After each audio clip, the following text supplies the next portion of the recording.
Time to find out if Doom Room goes boom.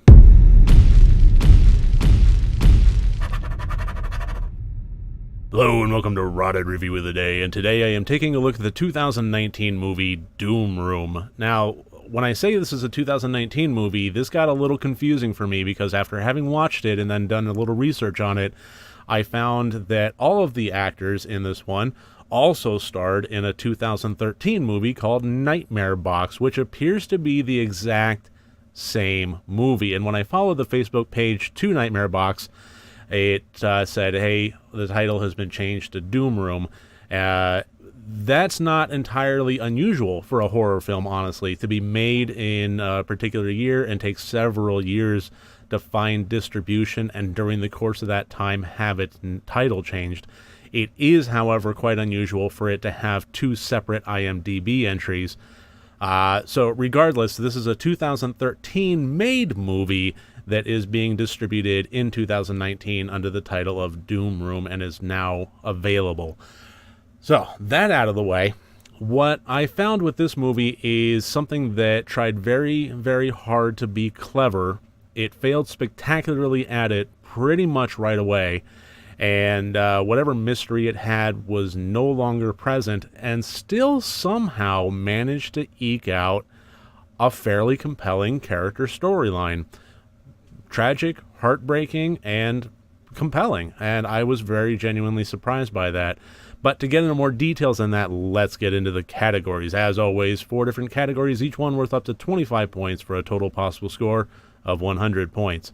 And the plot of this one I gave a 16 out of 25. This followed the main character. Pretty much everybody in this movie is nameless, but the main character, a woman that wakes up in a weird room with all sorts of weird stuff around her.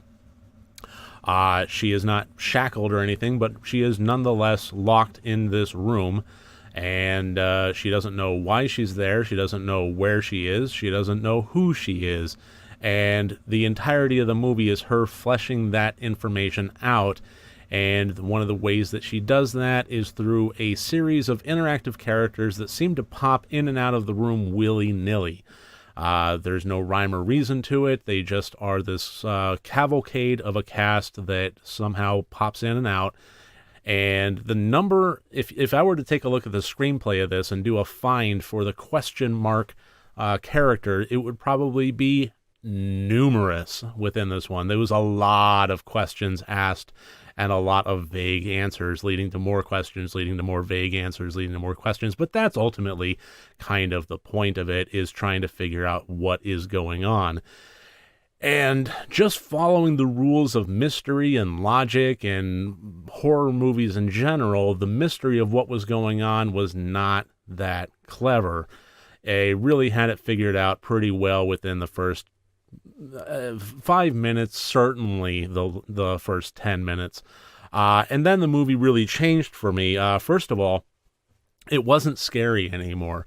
Once you figure out generally what's going on, then all the stakes are out the window, and the scares kind of go with it. Without stakes, it's tough to be emotionally connected and believe that there is truly danger afoot that you can be scared by.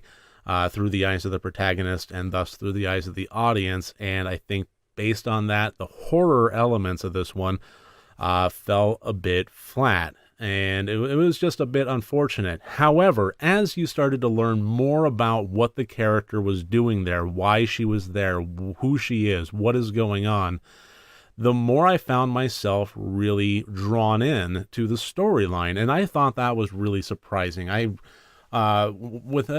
say the first 20 minutes or so, I kind of thought that maybe this one would just be a slog that I would have to sit through to the end credits and just pray they come. And there are plenty of movies out there like that. I make a commitment that I do not review a movie until I watch it all the way to the end credits, because some of them happen to surprise me at the end. And this one happened to surprise me, I would say, not just at the end, but throughout the entirety of the last half. I really was drawn into the character storyline as once the what was pretty much out the window with the mystery, then it started to turn into why. And that wasn't so much a mystery as it was just watching the pieces fall into place as the story got told.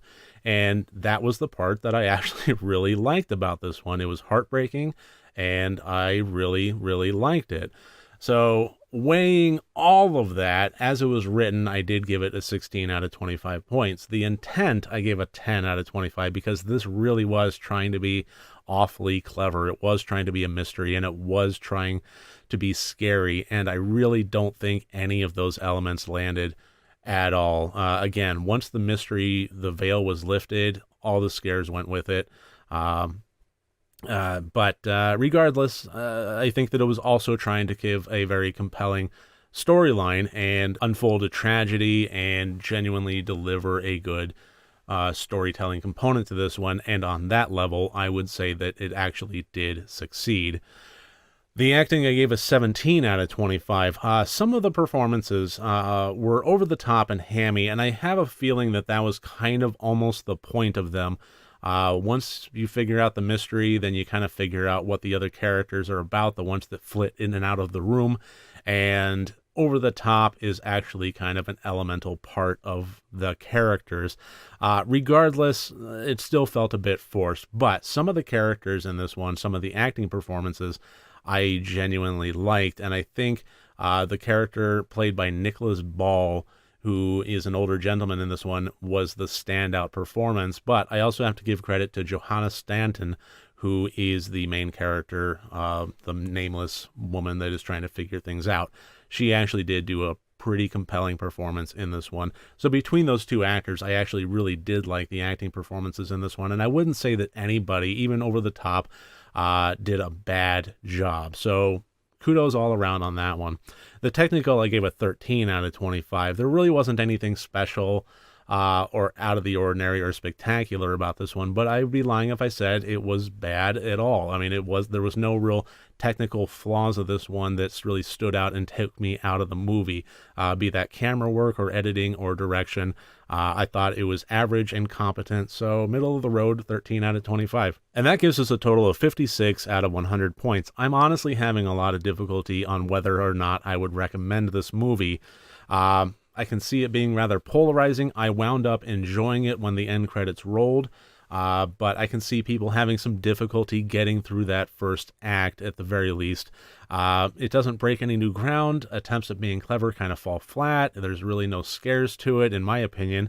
But from a storytelling point of view, it was surprisingly well fleshed out. So take that for what you will. And also be advised, if you're planning on watching this with teenagers or little ones, that this actually has a lot of sexual and BDSM overtones to it. It's actually pretty integral to the plot itself. So just heads up on that one. So that should about do it. That is my review of 2019's Doom Room. I really thank you for joining me here today. I look forward to seeing you tomorrow. If you like these videos, please click like and subscribe. And if you want to support me further, my Patreon link is below. Thank you very much. Remember, next time you want to watch a horror movie, first make sure that it's good and rotted.